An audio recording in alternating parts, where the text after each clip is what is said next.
So I put up the next Excel assignment as well. The due date's quite a bit forward in the future. Oh, it would help if I did this. But the first third of it, like the first problem, you can kind of start to work through. The second 2/3 or half of it is going to be stuff that we cover that week after spring break. So, like I said, if you have some time this week, I would suggest trying to chip away at that connecting Excel, kind of get those questions answered related to the material that we covered previous to this week as well as this week. Okay. Other than that, I think we're going to skip ahead a little bit. So we're kind of talking about sampling or the bias that can exist in samples. I think we'll revisit this on Friday and kind of end with that. So I want to make sure we kind of get through a pretty good understanding and comprehensive view of distributions of samplings. Okay? So we've talked about distributions like normal distributions up to this point, but we've always been dealing with a variable, right? And we had a known population mean, known population variance, so life was easy. Let's instead think about something a little bit different, right? So let's think about if I had sample means, right? So before, I'll jump the gun a little bit here. Before, what we were doing was we said, look, there's some normally distributed variable. We want to turn it into a standard normal distribution, find the probability being above or below certain values. What's going to end up being true is if we sample from this variable, so assume this is like income, right? Income's not really normally distributed, but for the sake of this example, let's assume we choose income and it's normally distributed. Well, I don't have the population data. I'm going to start taking samples, right? So maybe I take a random sample of 20 people. I find what their average income is or their sample mean income. I then write that number down. I then take another random sample of whatever I said, 20 people, find their average income, write that sample mean down. Take another random 20. If I kept doing that and I had, like 1,000 different samples and 1,000 different sample means, what ends up being true is that those sample means are also normally distributed. And I didn't really draw this perfectly to scale, but the mean of those sample means will be what? So the mean of those 1,000 different sample means that I took will always be the same as the population mean from whatever data I was sampling from. So it kind of makes sense, like, if you think about the average in the US, it's like 55,000. If that's the true mean, like let's say we knew that, we could view the population data. We then also have like 1,000 different sample means. Those 1,000 different sample means will be distributed around that original $55,000 and normally around it. So this is the idea that, like, if I take one person, it might be very likely that I see someone that has, I don't know, $120,000 of income.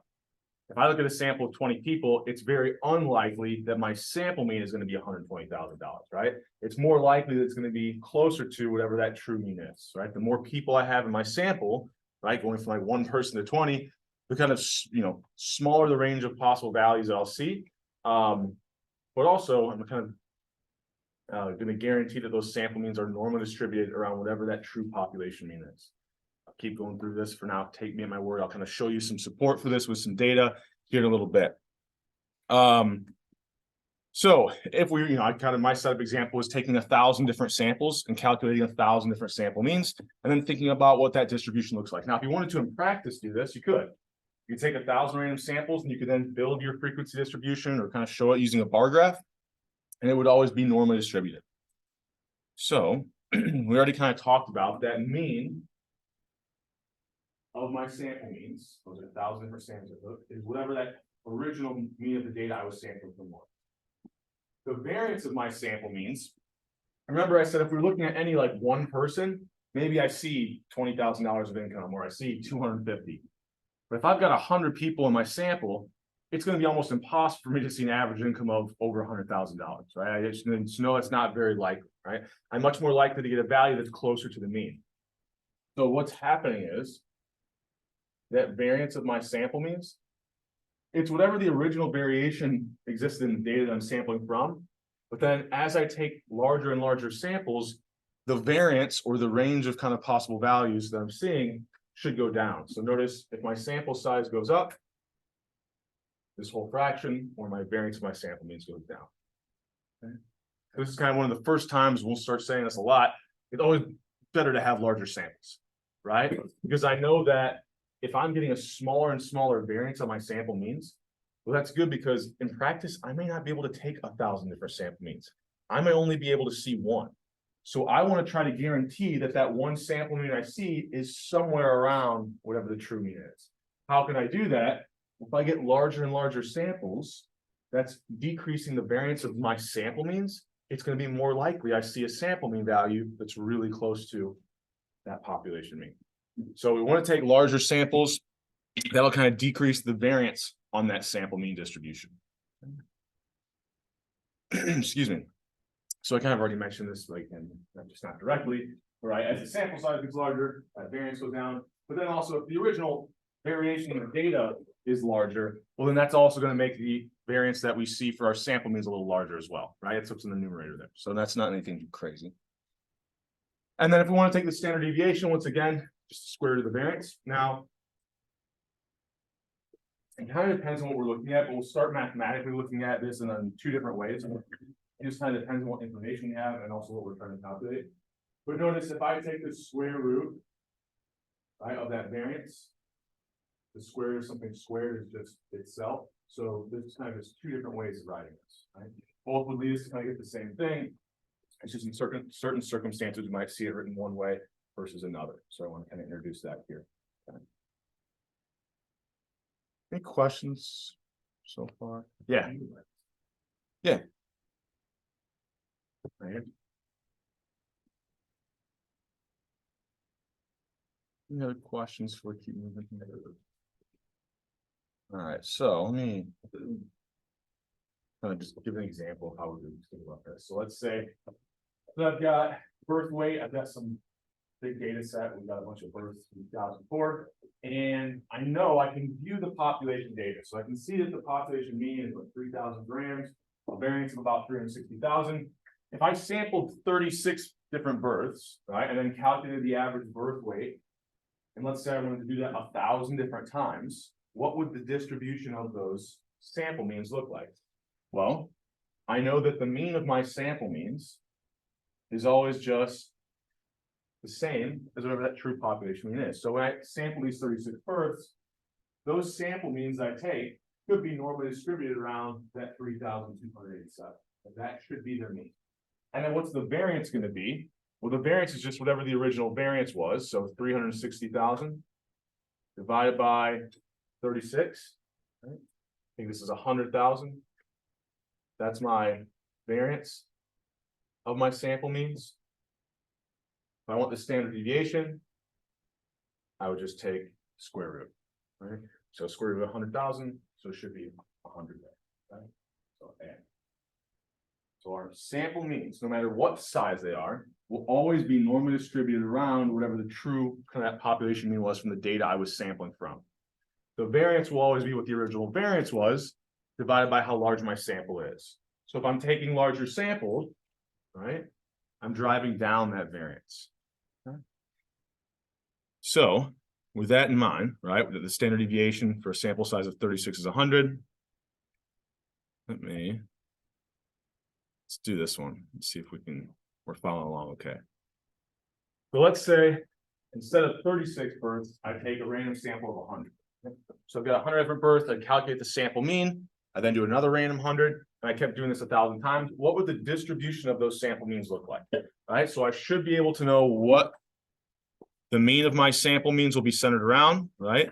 And I should know kind of how to calculate that standard deviation of my sample means as well. So I got my equation up here. I'll give you guys a little bit of time. We'll kind of come together and talk about it.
All right. You haven't gotten an answer in. Take your best guess here.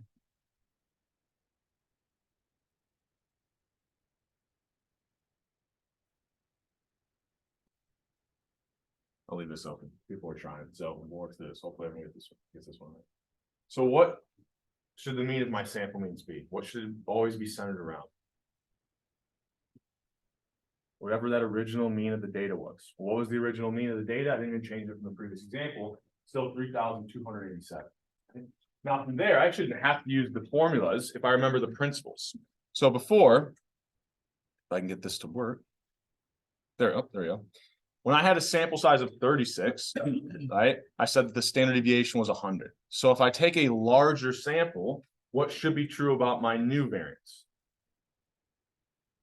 Higher sample size makes this fraction smaller. It should drive down that variance or drive down the standard deviation, right? The variance gets smaller, so does the standard. So I know that it has to be lower than what I found before with a sample size of 36, so less than 100. So you know that it has to be 60 instead of 600. So if I took a larger sample, I automatically know then from whatever the variance was of the sample I was looking at before, the sample size of 36, that new variance on a sample of size 100 should be smaller, right? So going from 100 to 60, okay? So and then close that out. So make sure everybody gets a response in there. Hopefully I'll get it correct. Closing it out. All right. So what do I want to say here before I think I'll actually keep moving here. So I kind of stole this. I like this one. Just a real extreme example. I've already mentioned this, but like as we take higher sample sizes, we're going to get this kind of distribution that has a lower and lower variance, right? When I'm taking high sample sizes, driving down that variance. So when we said when the variance is getting lower and lower, what does that do to my distribution? Well, it makes it a lot more peaked, right? It guarantees that those values around the mean are now more likely for me to see. Well, why is that a good thing? Well, if I can get a really large sample size, like 1,000, I'm usually only taking one sample. But I can guarantee that I got a really large sample size, I'm only going to be seeing sample mean values that are pretty close to whatever the true mean is, even if I can't see what that true mean is.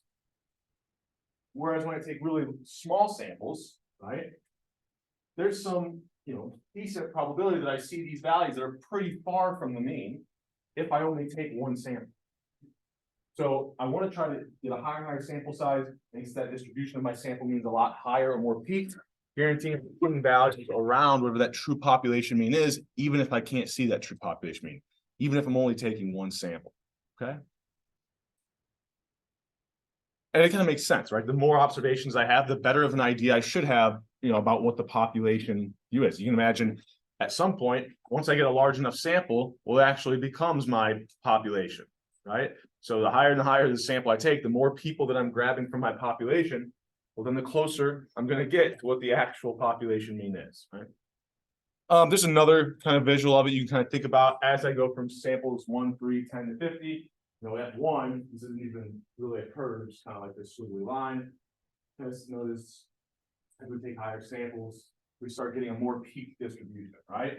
Guaranteeing that if I only get to see one sample mean, it has a much higher likelihood of being around whatever that true population mean is when I've got a larger sample size 10 here. Then if I took a sample of size 3, you can kind of see there's a pretty high probability that I see something out here or something out here, pretty far from whatever that true mean of, I guess in this example, 50 was. Okay. So I think I'm going to show you, well, we'll do this. And then I want to show you some actual data just to prove, so I don't just keep telling you this. See it play out. So if we ever start out with some normally distributed variable, when we take the samples from it, right, I said it would be normally distributed and it would have a mean that's the true population mean. Sorry, the mean of my sample means would be the true population mean, and the variance of my sample means will be the original variance over my sample size, right? So what if X is not normally distributed? Well, in fact, it doesn't matter as long as we get a sample size over 30, right? So if I can get a sample size over 30, there's some great mathematicians that have done this work for us and shown that the sample means will follow a normal distribution as long as we can get a sample size over 30, no matter what the original variable was distributed like. Could have been a uniformly distributed variable, could have been, you know, a Poisson, could have been a whole bunch of different things, right? So what does this look like? So you can kind of imagine, you know, if I start out with these 4 variables, none of them are normally distributed, they all, you know, these are all weird distributions. This is a uniform, we've got some weird kind of like reverse normal distribution going on. So none of these are normally distributed. If we start taking samples of size 2, right? Not a very large sample, but we take a sample of size 2 and start calculating sample means, we notice the distribution of those sample means starts to look, it's not really normal, but they're starting to look more similar to it. Then that sample size 6, notice for some of them, they're already looking like a normal distribution. Some of them are still skewed and not quite centered around that true population mean. However, once we get to sample size 30, no matter what the original variable was distributed like, our sample means will all kind of follow these nice, highly peaked normal distributions. So it doesn't matter what the original variable starts out like. Once we take a sample over size 30, we get that the sample means are normally distributed around the original mean of the data that we sampled from, and then the variance is the original variance over my sample size. So I want to prove this to you with some data. So I have all this Indiana birth data. I can see every birth in Indiana in 2004. So I know what the population, I have the population data. I'm kind of cheating here. So I look at the population, they got what, about 87,000 births. And I had 4 variables. So birth weight, length of the pregnancy or gestation period, this health measure of the baby when it's born, like the APGAR score, and then whether or not the mother smoked during pregnancy, right? So that last variable is just a 1, 0. Okay? So I can kind of look at the data. I've got these 4 variables in the column. It's pretty easy to just find the sample mean of each variable and the standard deviation of each variable, right? We know how to do that in Excel pretty easily. So I went ahead and did that. I've got my sample means for these 4 different variables. I've also got their standard deviation. Okay. So that equation that I had before, I said another way of, or one way I could rewrite my standard deviation of my sample means. So I said, this was another way of writing it, right? It is the square root of this, but we could simplify that down here. So if I look at the original data, if I then, right, I'm cheating, I have the population in here, but let's say I just take a sample, right? So I randomly sample, I think I did 100 births here, and I forget, we'll get there in a second, but I randomly sample 100 births, right? So if I randomly sample 100 births, then calculate from those 100 births, what was the sample mean birth weight? What was the sample mean gestation period? What was the sample mean tobacco use? What was the sample mean APGAR score? Write those down.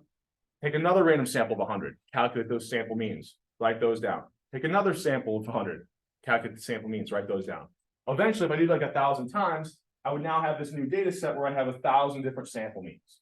Well, if I've got those in Excel, I could then put them in a frequency distribution, right? Kind of like we've done before.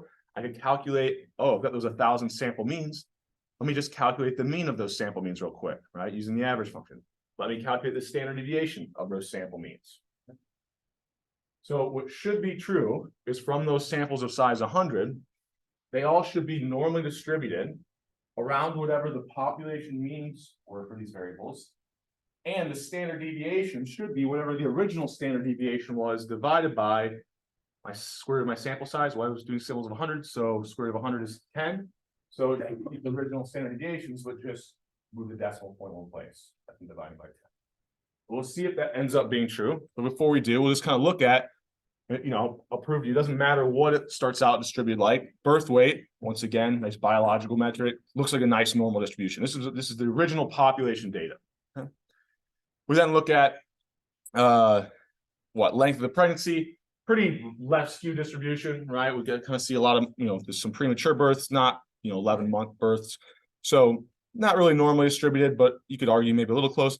Well, now I've got one, it's not even a continuous variable. I've got this APGAR score. The original variable may even just be discrete, right? It's not even truly continuous. But my sample means are going to be continuous, right? If I randomly sample any 100 people, I could end up with an APGAR score of 8.31 or whatever, you know, I don't know, whatever it works out to be. So not normally distributed and not even truly like a continuous variable originally. And then I didn't even draw it on here. The maternal smoking one would just be a 0 or a 1, right? 0 if they didn't, 1 if they did. I would just have 2 bars. That's definitely not a normally distributed variable, right?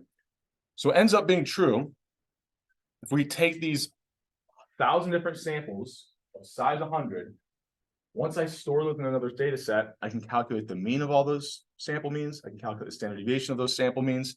So it should be that the mean of the sample means is whatever the original population mean was in that data that we already had. And then the variance, or sorry, the standard deviation should be the original standard deviation divided by the square root of 100 or divided by 10.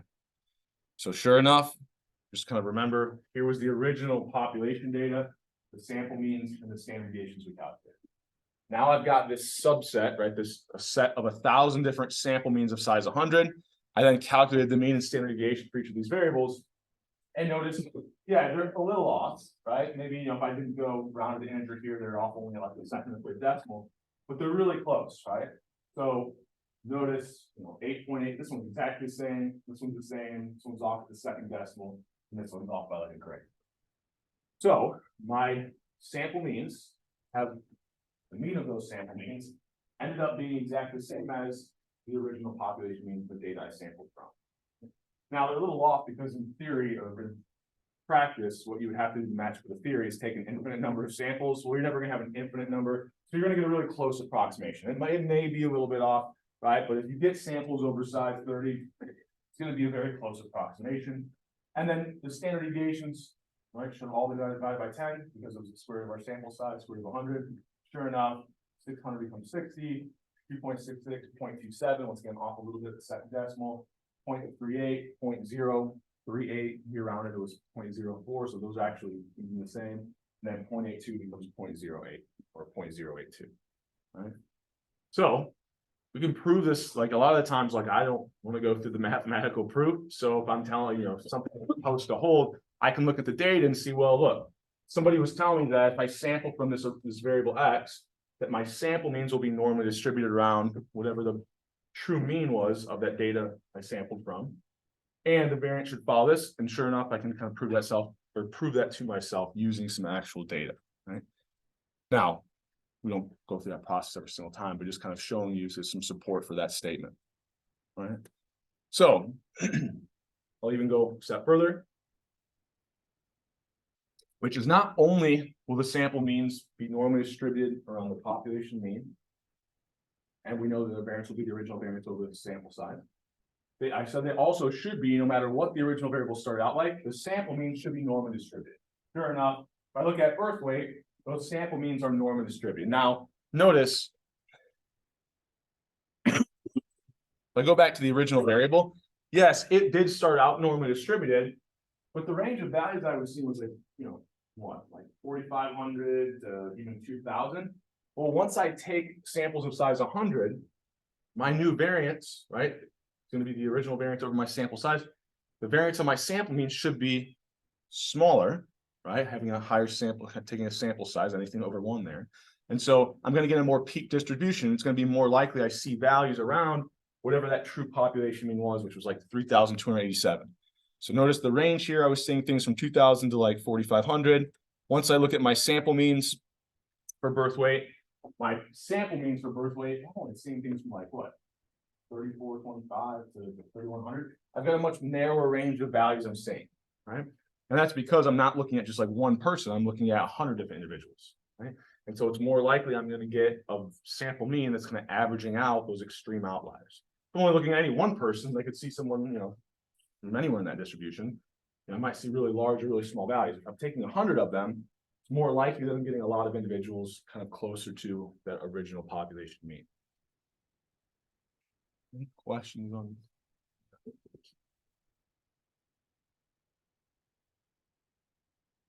I look at that length of the pregnancy or gestation variable, similar kind of idea. Remember, it started out with kind of this left skew, right? But the sample means kind of follow this nice normal distribution. And once again, if we compare like the range of values we're seeing to the original variable, I was seeing things from what, 29 to 41, 40 to 43. Now my sample means I'm only seeing things between what, 37.8 and 39.1 or somewhere in there, right? So I'm getting a much tighter distribution, right? And what this is going to do, it's going to guarantee that, yeah, in practice, I usually won't be taking 1,000 different sample means and then drawing out the graph, right? I'm only going to be seeing one of them. But if I can get this range of possible values narrowed down by decreasing the variance, it's going to be more likely that if I just take one sample, I'm going to see a sample mean pretty close to that true population. We then have kind of that health measure, normally distributed, kind of looks nice. Remember, it started out, didn't even really, wasn't even a truly continuous variable. We then look at maternal smoking. We get pretty close. This one's a little bit off, right? Close to a normal distribution. If we took a little bit higher of a sample, we should get even closer of an approximation. It's also kind of interesting to point out here. This original variable, which was maternal smoking, was 1, 0. It was not continuous, right? But if I had like 100 people, I could see 43, right? So I could get a proportion of them 43 out of 100 or 0.43. I can see 77 out of 100, 0.77. So my sample means, even if my original variable is just a 1, 0, my sample means of that 1, 0 variable will be continuous, right? They will be these decimal values of, 0.77, 0.32, whatever it ends up being. And our actual sample means will be kind of have this continuous distribution because we can see anything in between 0 and 1. Right? So when we have these 0, 1 variables, when we calculate the mean, we're actually going to call them something a little bit different, which is just the sample proportion. Right? So just like we've got these sample means, I can think about the sample proportion is really just a unique case of the sample mean. Right? Kind of give you a little bit of an idea behind this. So let's say we wanted to calculate our mean, and actually I should have wrote this. Okay. And the original variable is just 1s and 0s, right? So this could be like the maternal smoking. 1 if you smoke, 0 if not. Right? Well, if I find the sample mean of this 1, 0 variable, what am I going to do? I'm going to add up all the x values. All right, so 1 plus 0 plus 1 plus 1 plus 1 plus 0. If I do that, what I'm really going to be doing is adding up the number of mothers who smoked during pregnancy, right? Because every time there's someone who didn't smoke during their pregnancy, I'm adding a 0. It doesn't change that mean at all. So that numerator is really just going to tell me the number of people who had a 1 for this variable, or the number of people who smoked during pregnancy. Divided by the total number of people in my sample. Essentially, this is just going to be a unique case. Instead of the sample mean, we'll call this our sample proportion. If I'm ever finding the mean of a 1, 0 variable, we kind of call this, instead of a sample mean, a sample proportion. And the reason why is because it's going to have some slightly different traits than what a sample mean would, because of the nature of the original variable. It's just 0, 1. It's not continuous. It doesn't have a wide range of possible values. Then the sample proportion distribution will be follow some rules that are a little bit different than the sample mean. Okay. I just wanted to introduce that idea here because this variable of maternal smoking, really, we're looking at sample means, but it's this unique case where there's sample means of a 1, 0 variable. So really, this is like the distribution of a sample proportion. We'll talk a little bit more about that on Friday. Also, I mean, this was 2004. I'm sure things have changed, but the fact that this was as high as like 18% of people smoke while pregnant is a little shocked. But nonetheless. So we now have this information about the distribution of sample means. We know that as long as that central limit theorem is met, we get a sample size over 30. Then our sample mean should be normally distributed around whatever the original mean of the data we sampled from was. And the variance will be the original variance of the data we sampled from over our sample size. Well, now that I've got a normal distribution, I could do something like, what's the probability if I just take one sample mean, and I'm just going to make up some number here, that I see that sample mean be 1,000 or anything less than that, right? What's the likelihood that I see a sample mean of 1,000 or anything less than that from this distribution of my sample means, right? If I'm just seeing one of these sample mean values, what's the probability I see 1,000 or anything below it? Well, get a normally distributed variable. I know the mean of that normally distributed variable. I know the variance of that normally distributed variable. I can convert it into a z-score. Look that z, right? Convert this sample mean value into a z-score. Look that z-value up in the table. Find the area to the left, right? Just like what we were doing before. The only difference is here. So the only difference now, remember before when I was just looking at some normally distributed variable x, how did I turn that into a z-score? I subtracted the mean, and I divided by the standard deviation. All right, hopefully we kind of all doing a lot of work with that. If I want to calculate a z-score for my sample mean, right? Now the variable I'm looking at, or the distribution I'm interested in, is the distribution of sample means. So I'm no longer going to be taking a value for a variable x. I'm going to be taking a certain value that I'm interested in for my sample mean distribution, right? So it's kind of like the statistic we're now looking at. It's no longer just a random normally distributed variable. It's going to be this normally distributed distribution for our sample means. The statistic we're now looking at is our sample mean. So we're going to subtract the mean of that statistic. So we'll subtract the mean of the sample means. And then we're going to divide by the standard deviation of our statistic, or the standard deviation of our sample means. Well, we said before, as long as I get a sample size over 30, it should be normally distributed around. Well, that mean of my sample means we said was just the original population mean. And then that standard deviation we said was the square root of the original variance of the data we sampled from over our sample size. Or another way of writing this, and we'll write it kind of both ways. I could simplify, neither one is necessarily easier than the other. It kind of depends. If I have the, if I know the population variance, this one's probably easier. If I'm kind of given that population standard deviation, this one's probably easier. But it's still giving me the same thing, just kind of simplifying the math a little bit in this one. So really this z-score equation is really the same thing. I'm just taking the statistic I'm interested in, subtracting the mean of that statistic, dividing by the standard deviation of that statistic. Well, now that I can do that, I could do something like, all right, so there's this sample mean distribution. I want to know, what's the probability I see 1,000 or anything below it. Well, I'm going to turn that value of 1,000 that's coming from a normal distribution into a standard normal distribution by finding that z-score, looking at z-score from the table, and finding that area to the left. Okay? So once we get the z-score, the process and the procedure of what we're doing is really like what we've been doing before, just a normally distributed variable, right? That's just now the variable we're looking at is sample means, but the process is still the same. Once we get that z-value, look it up in the table, find the area to the left. Maybe I want to know if the probability it's greater than a specific value. Same kind of idea as before. You looked at z-value on the table, find the area to the left.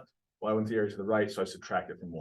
All right, so it's just like what we were doing before once we get to that, past that second step. So will the numerator always equal 0 since the sample and population mean is the same? So I'll rephrase what you said. I think I can. So the mean of my sample means. So this is like the idea, if I took 1,000 different samples, the mean of those sample means, that's the same as the original population mean, right? Or the data I sampled from. Down here, what we're thinking about is I'm only looking at one sample mean. So it's not the mean of my sample means I'm looking at. I'm just looking at, I saw one sample mean, right? I saw one sample mean over here. I'm only going to be seeing one from somewhere in the distribution. I don't know where the distribution is going to be. It's probably not going to be, exactly equal to the true, the mean of my sample means, because if I've got the mean of 1,000 different sample means, any one of those is going to be a little bit of deviation from that. So yeah, it's not. You're thinking about it the right way in that if I had those 1,000 different sample means, their mean will always be the same as my population mean. But down here, we're just taking one specific value for this, like that we could see from the sample mean. So this would be the idea of like, let's say the average height is, I don't know, 5'9" or something like that, right? I know that that's the true population mean. But what's the probability that if I took a sample, I found some sample mean of 6'1" or higher, right? Okay. Yeah, so I only saw, what's the likelihood if I just take one sample that I'll see this or higher? Right? Does that help? Yeah. Other questions? Anything before we keep moving here? All right. So think I'm gonna throw some more slides in there Friday, but let's work through an example here on the board. Might need some help with the math here. I'm gonna kind of try to do this off the top of my head. So let's say I've got this normally distributed variable. And it's got a mean of 100. I'm gonna make this easy on myself. And a variance of actually, there, I'll do mean 50, variance of 100. Okay. So I then take a sample from this and I'm saying, okay, look, my sample that I'm taking is going to be of size, say 10. So I take this sample of size 10. First of all, what is the distribution of my sample means? If I take a sample size 10, what's it look like? Well, I know that it'll be centered around whatever that true population mean is, right? I guess that should be a little more complete here. The mean of my sample means is whatever the original mean was, which was 50. The variance of my sample means, right? Well, actually, I'm not gonna, sorry, the variance will be the original variance over my sample size. So what, 100 over 10, or I get this variance of 10. Right? So I might be interested in something like, okay, what's the probability if I take samples of size 10, and I'm kind of breaking my central limit theorem rule here, but for the sake of this example, let's just assume that it's met. It really would be because I'm starting out with the original normally distributed variable. But just wanted to put that caveat in there. Let's say, what's the probability if I were to only take one sample, that sample mean value I see would be 40 or anything less, right? So my cutoff value, I'm interested in, okay, what's the likelihood that if I take this random sample, I see a sample mean of 40 or anything less, right?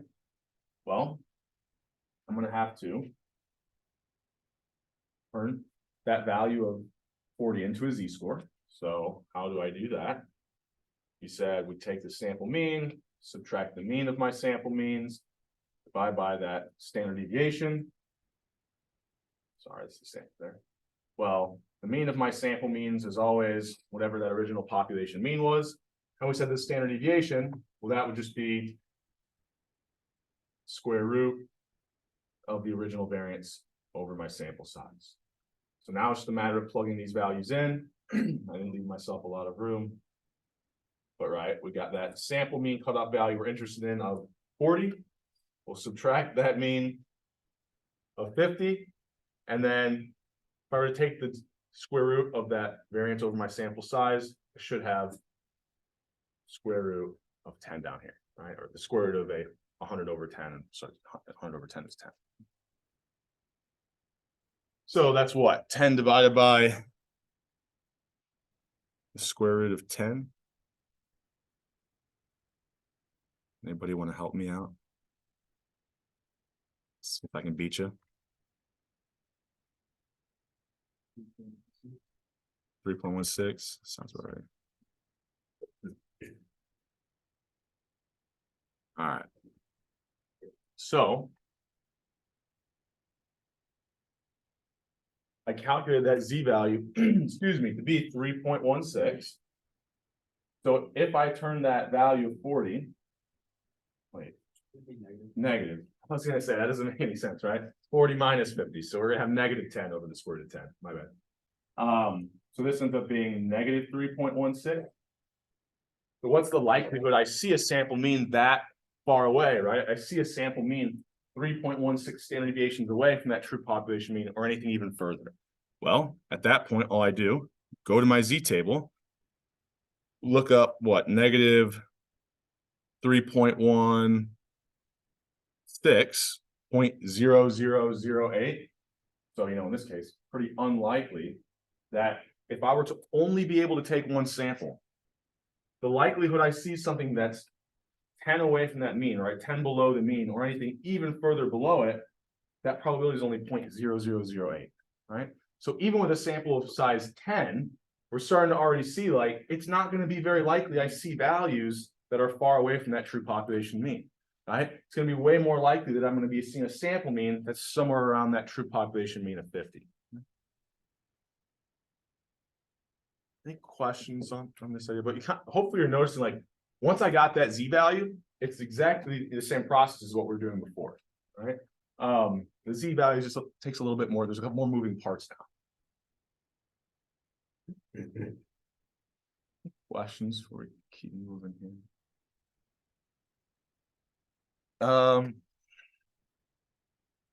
Let me think what I want to do.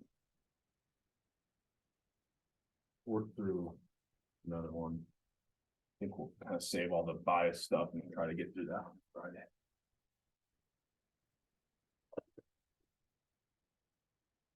So let's say instead, I've got, fact, it doesn't even matter. Some uniformly distributed variable.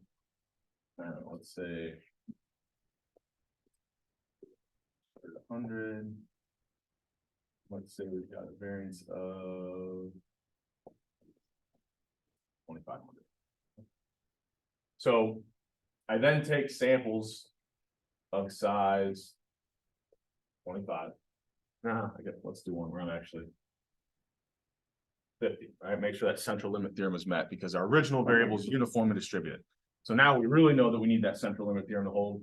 You know, if we start out with a normally distributed variable, our sample means are probably still going to be normally distributed no matter what our sample size is. But if we have like a uniformly distributed variable, we need to make sure that central limit theorem is met. We get a sample size over 30. Here we have that. So I can think about, well, what is the distribution of my sample means going to look like? Well, the mean of my sample means should be what here? Yeah, always centered around whatever that original mean of the data you sampled from was.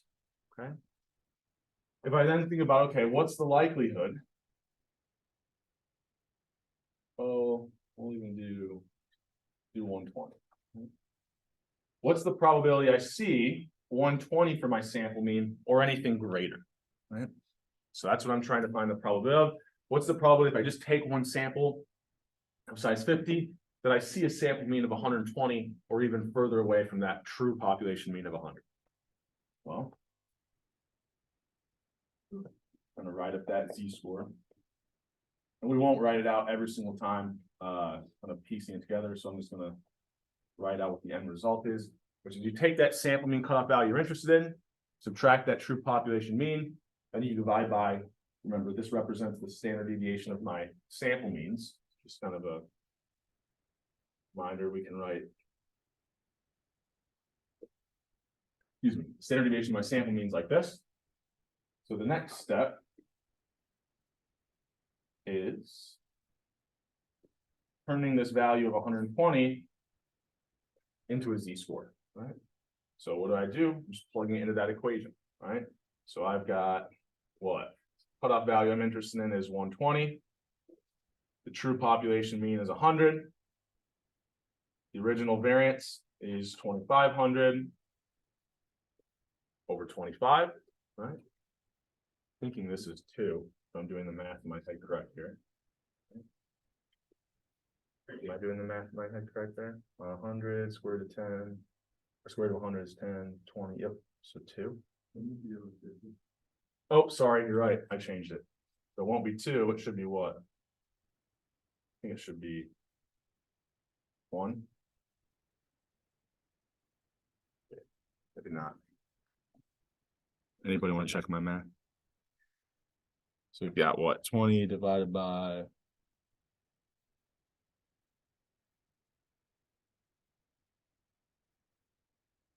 No, way off. 2.82. Okay. All right. Okay. So I get this Z value, right? Of 2.82. Now, before I even use that Z value, what do I know this probability has to be less than? Yeah, I know that the area to the left and the right of that true population mean should be 0.5. I want an area smaller than that, so less than 0.5. So from here, I just need to go look that value of 2.82 up on my table. And actually, I probably should have rounded it, I guess, here. I didn't look at it perfectly. 2.83 is what it would round up to. We then go to the table. 2.8 down here, 2.83. So this is the column I want to be in. So 2.83, 0.9977. However, I wanted the probability of seeing that or anything above it. So 1 minus that. What, 0.0023. So once I get to that z-score, I mean, it's the same as what we were doing before. Sometimes we have an additional work to do is, yeah, I can look up that z-value in the table, but if I want the area to the right, I still have to do this additional step of taking the area to the left, subtracting it from 1. Okay. Questions in this before we keep moving? So it's another way I can kind of explain what's going on here too. So I'll make this point right now. Let's say instead, I take samples of size 100, right? And we won't work through all the math, but just to kind of make this point. What's going to happen if I take a higher sample size to my standard deviation of my sample means? Well, if my sample size gets up, yeah, this is going to go down. If my standard deviation is getting smaller, right, there's less variation in the data, that means it's more likely I'm going to be seeing a value right around that true population mean. So notice, if I have like a more peaked distribution, now the probability I see a value that far away at 120, notice that probability is going to be much smaller. And why? Because that same value of 120, it's still 20 away from the true population mean, right? However, when we're turning this into a z-score, it's the number of standard deviations away. So even though I'm 20 away, when I take a higher sample size, that means my standard deviation is going to be smaller. So going from like maybe 2 to 1.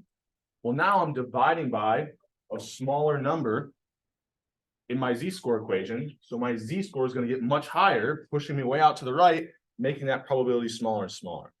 Or essentially saying that those values that are pretty far from the mean, if I take higher sample sizes, I'm greatly reducing the probability I see something that far away from my population mean or even further, right? So we will kind of head up on some bias discussion on Friday, maybe a little bit more looking at this distribution of our sample means.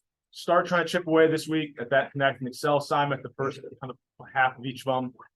Other than that, we'll have class on Friday. I know some of you aren't going to be here. I'll probably be nice and won't use the eye clickers, so I'll let you know that ahead of time. So I will see you guys on Friday. That's all.